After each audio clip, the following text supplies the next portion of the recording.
First in high definition from the station on your side, this is WAVY News 10. Increased tension in Afghanistan after officials say a U.S. soldier killed up to 16 civilians. The suspect's a 38-year-old staff sergeant serving his first tour in Afghanistan after doing 3 in Iraq. He's from Joint Base Lewis McChord in Washington State. Investigators say the soldier went into the homes of Afghan villagers in the middle of the night and shot them while they were sleeping.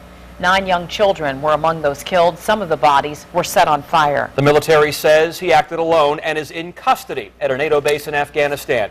Here's what Secretary of State Hillary Clinton had to say. Awful.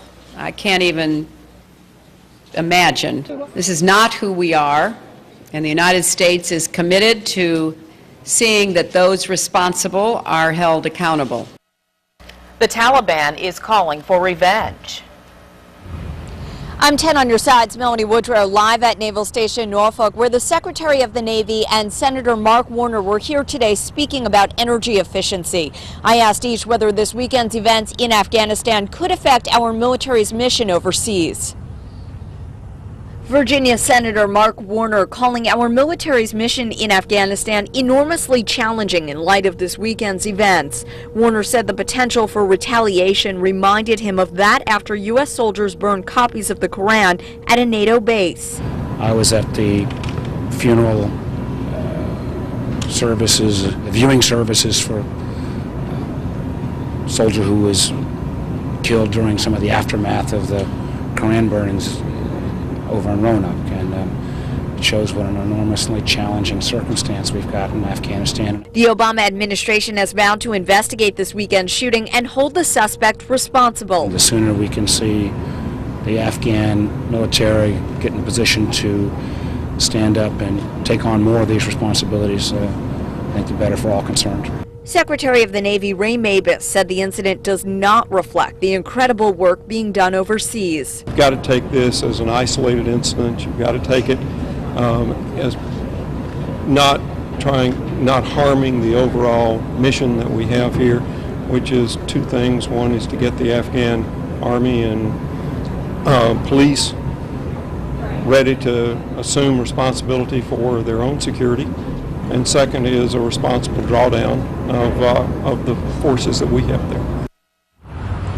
Senator Mark Warner also spoke with me about the need for mental health services for those serving overseas as well as returning home. We'll have more on that tonight at 6.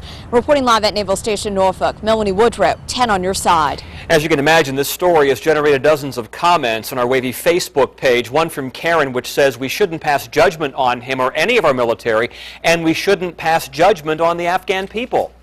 From Margaret, what do you expect when you leave our soldiers in a war zone for years and expect them not to be mentally challenged when they return? We want you to log on to our Facebook page and share your thoughts with us. A man from Virginia Beach is behind bars, accused in a deadly weekend shooting in Norfolk. 35-year-old Bobby Clifton Setzer, Jr. is charged in the murder of 20-year-old Larry Williams. Officers found the victim inside a home on West 26th Street around 1 a.m. Sunday. Williams died at the hospital. Witnesses say the man who died in an early morning accident was driving erratically before he slammed into the guardrail and several trees. Accident happened around 5:30 this morning on Northampton Boulevard in Norfolk near the Interstate 64 interchange. 41-year-old Milton Thomas was dead when officers arrived on scene. Investigators say Thomas was wearing his seatbelt. Police are investigating the cause. A 10 on your side viewer used Report It to send us a picture of an accident on Interstate 264 in Virginia Beach. This was the scene at around 1 p.m. near the Independence Boulevard exit. You can see the car on the side and the Jersey wall damage there. Several lanes were shut down while crews fixed it, and that backed traffic up. There was another accident on 264 near Witch Duck Road in Virginia Beach. Crews also had to repair the median after that crash there.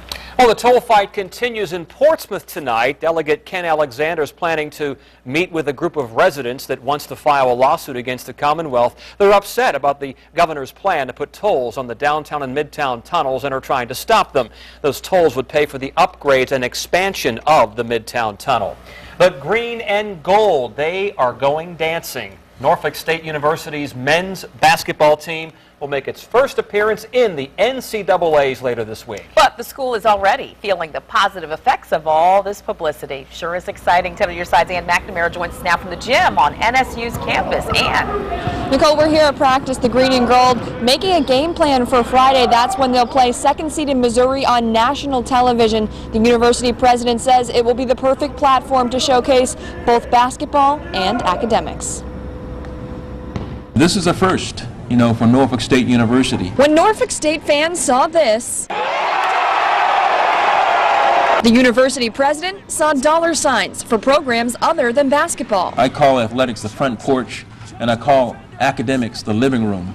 So the front porch can get the students in, but it is the living room and the academics that are the critical piece. Norfolk State University gets a piece of the NCAA pot just for making the tournament. The athletic director estimates the sum will be more than $300,000, and the numbers multiply if the team makes it past the first round.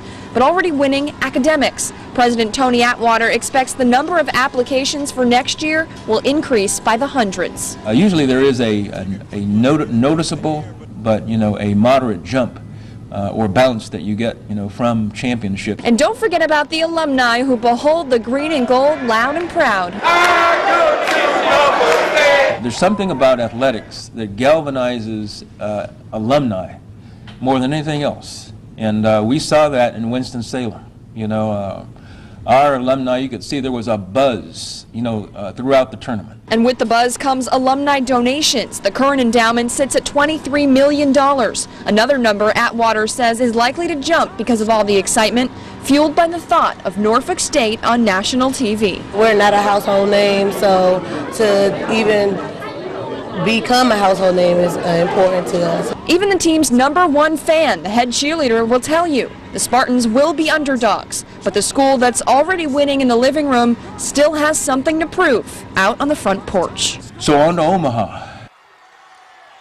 On to Omaha. Coming up in the next half hour, you're going to hear from the athletic director. He went to Norfolk State. He's been here for 35 years. Hear how he ranks this season among all the ones he's seen. And coming up at 6 o'clock, Bruce Rader's going to join me here at practice. He's going to talk to these guys and to the coach. That's coming up tonight on the Sports Wrap. For now, Tom and Nicole, back to you. You have to try to contain Elvita Yule's glee. That's right. Because she's from Norfolk State. All right, thanks, Ann. Number 15 seeded Spartans will take on second seeded Missouri in Omaha, Nebraska. And tip-off is set for 4:40 p.m. on Friday. The Girl Scouts are also celebrating tonight. The organization is 100 years old. Today in Chesapeake, local Girl Scout Council celebrated with a party and cake. Also today, local Girl Scouts celebrated every girl born today as future members of Girl Scout Troop 2012. If your loved one goes missing, you hope police will investigate, but what if they're not considered endangered? How does that investigation change? 10 on your side talk with local police and breaks down the criteria. That's new at 5:30. Unhealthy school breakfast. Some kids aren't getting the best options to start their day. We'll tell you what they're offered and eating instead. A warm winter benefit, how you can cash in at the grocery store. And to look at a few clouds, but very, very high, thin clouds thus far. We're going to see a lot more cloudiness coming up overnight and tomorrow. We'll tell you all about that in our warm forecast in just a few minutes. You're watching WAVY News 10 at 5 with Tom Shad, Nicole Libus, and Super Doppler 10 Chief Meteorologist Don Slater.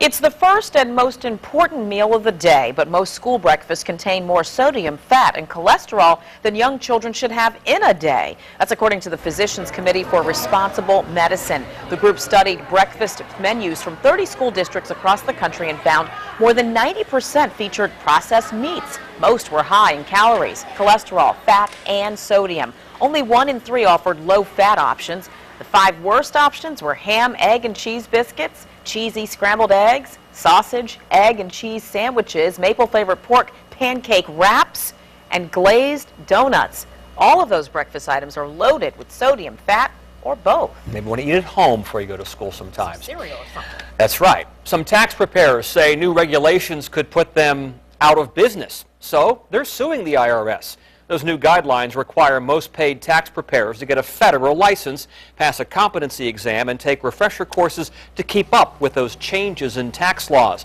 The IRS says the new rules ensure taxpayers get accurate service.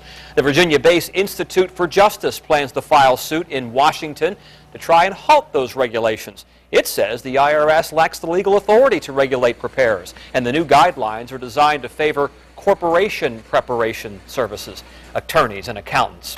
We're on your side if you have any questions about those taxes. Tomorrow's Tax Tuesday on WAVY News 10 midday. A tax expert from Jackson Hewitt will answer your questions. We're going to have a live chat as well from 12:30 to 1:30 on WAVY.com. It's costing you to get going, costing you more. Gas prices are going up again. AAA says the average price for a gallon of regular rose more than 3 cents over the weekend to $3.80. That's up 12 cents from 2 weeks ago. Here in Hampton Roads, you're paying $3.65. In Virginia Beach, $3.60. Oh, in Virginia, that is $3.69, and North Carolina, it's $3.75. Oil prices have increased during the past month over fears tensions with Iran will lead to war. Experts say maintenance projects on West Coast refineries have also pumped up oil prices. You can find the cheapest gas prices in Hampton Roads on WAVY.com. Just click the On Your Side tab, scroll down until you see the red gas pump, and that's where you'll find a link to our gas tracker. All right, some good news. Prices actually going down in one category. A warm winter caused a bumper crop of strawberries in Florida. Stores are paying less, and that means you will too. The price for 100 pounds of strawberries, it is down $17 from this time last year. Car trouble. Hear what's fueling the investigation into a potential problem with hundreds of thousands of vehicles. And making history together, only 10 on your side can take you below the flight deck of the USS Enterprise at sea. Hear why this final mission has a special meaning for two sailors.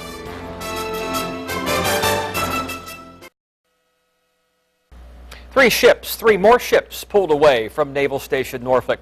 Chopper 10 was high above the USS James E. Williams. That's a guided missile destroyer. The USS Nitsa and USS Porter also left today. All three are with the Enterprise Carrier Strike Group. 10 on your side was Pier side when the USS Enterprise deployed from Naval Station Norfolk for the last time Sunday. And only 10 on your side's Art Kahn and photojournalist Kenny Becker are on board. Tonight, only on 10, Art takes us below the flight deck, where he found a father and son serving together and taking the Big E's final voyage. The business of launching and recovering airplanes is an incredibly dangerous and complex operation, and while that may be the ship's main mission, there are thousands of sailors below deck performing a number of jobs, each with their own story to tell.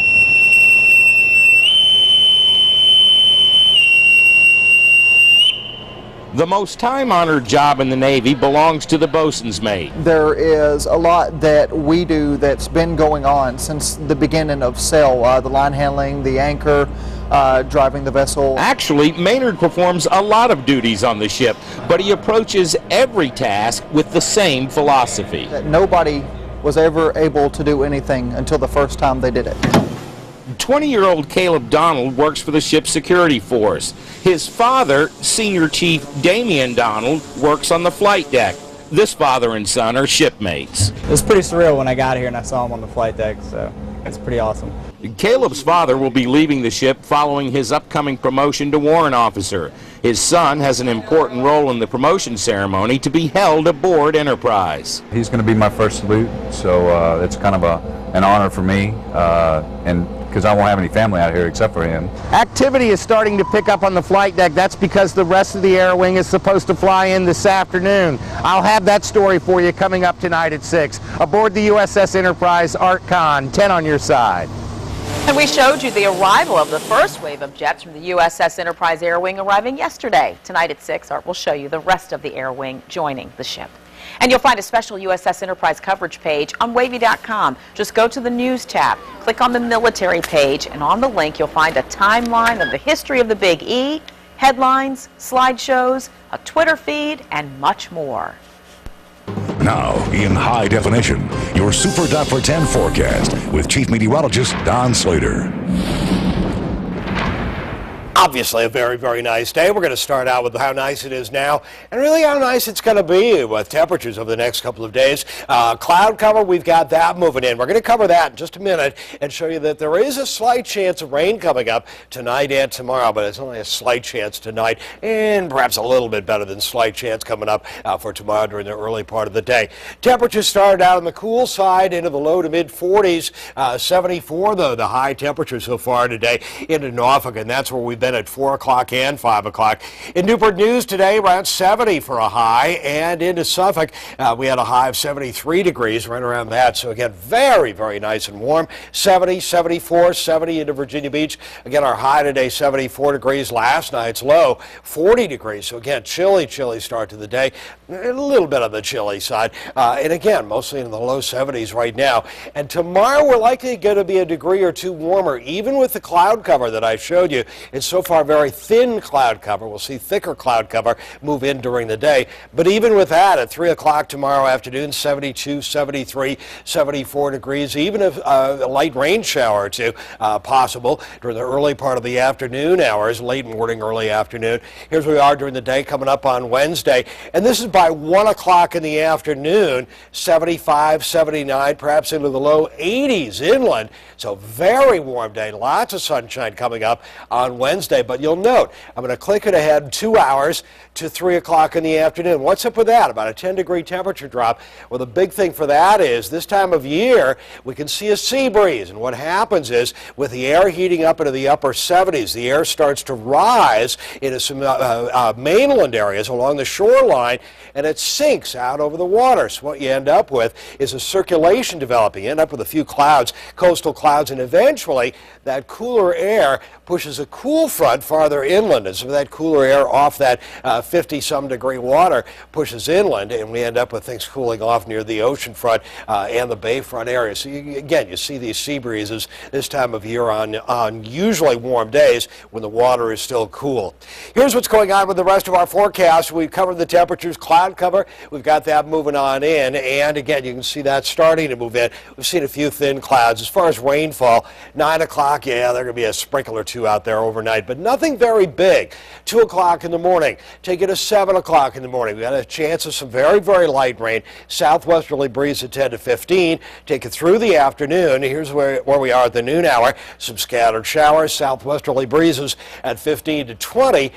3 o'clock in the afternoon, it's mostly falling apart, and by 7 o'clock in the evening, it's pretty well gone, and we start to clear off overnight and into Wednesday morning. Now, there's a cool front, but it's very, very weak coming up for Wednesday, and that was not going to do much of anything. Kind of flip our winds around, and the warm sunshine should overcome things, and we'll end up with a very, very nice day on Wednesday, too. A lot more sunshine. Now, tonight, we can see a stray shower or two at any point, only dropping on down into the mid-50s. Last night, it was a little chillier, 40 degrees, and then tomorrow during the day, mainly before the noon hour is when we're looking at some rain, and not all that much rain. 74 for a high temperature, even with the cloud cover that we have into the region. 77 on Wednesday, very nice and warm. A little cooler by Thursday, 70 degrees. 73 on Friday, chance of rain for late Friday night and into early Saturday. And then 60s coming up by Sunday and Monday. Again, great weather ahead. 70s for the next 5 days. Several acres of land in a remote area of Southern California are up in flames. We'll tell you what sparked this fire. And armed robbers are targeting local business in Newport News. Tonight, how you can help police stop them before they strike again.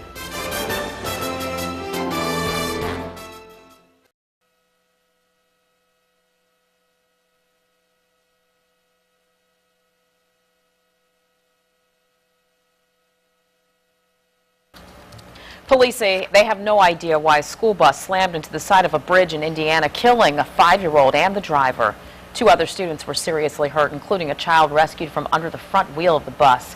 The accident happened at around 8 this morning in Indianapolis. Witnesses say they didn't see anything unusual before the driver's side of the bus hit a concrete pillar on the old railroad bridge. About 50 students between the ages of 5 and 16 were on that bus at the time. Police are investigating. 2 people escaped serious injury when their small plane went down in Southern California.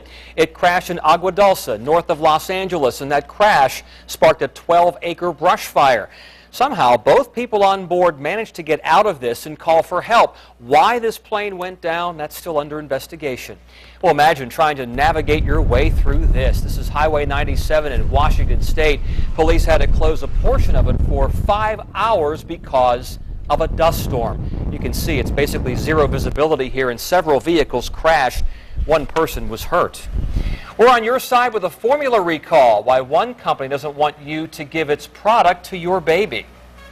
And there could be another danger to your children inside your home. Tonight at 5:30, 10 on Your Side shows you the problem and ways to fix it.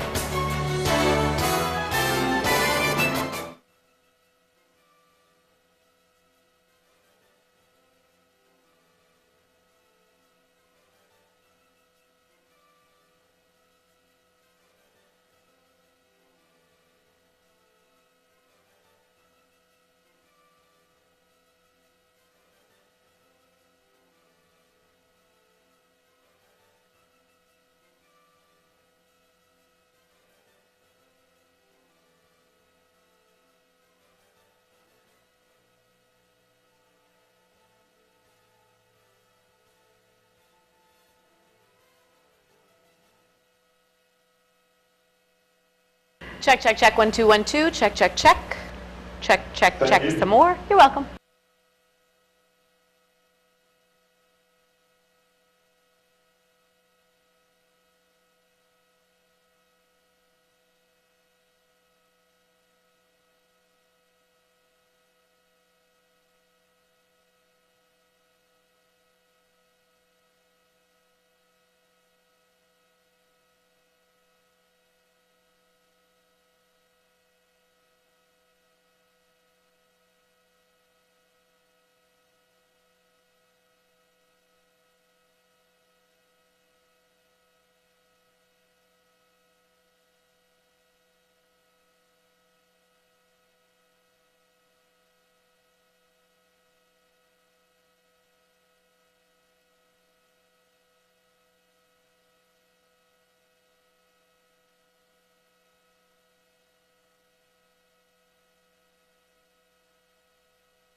This 10 on Your Side consumer alert appeals to your nose. Gerber is recalling formula because it smells bad. This applies to Good Start Gentle powdered infant formula. The 23.2-ounce plastic containers have a batch number of GXP 1684 and an expiration date of March 5th, 2013. Gerber says it's safe, but there have been complaints about gastrointestinal issues. Contact Gerber about a replacement. Just go to WAVY.com and click on the On Your Side tab. And federal regulators are putting their foot down on Ford Taurus models. 14 people have complained about the accelerators sticking in 2005 and 2006 cars. Now, drivers say it was hard to stop the car with the brakes. Others say they had to shut the engine off or shift into neutral to stop. Investigators say the cruise control cable may be to blame for the throttle sticking. Ford is cooperating with the probe, but the cars have not been recalled. People disappear every day, but why do police investigate some cases more than others?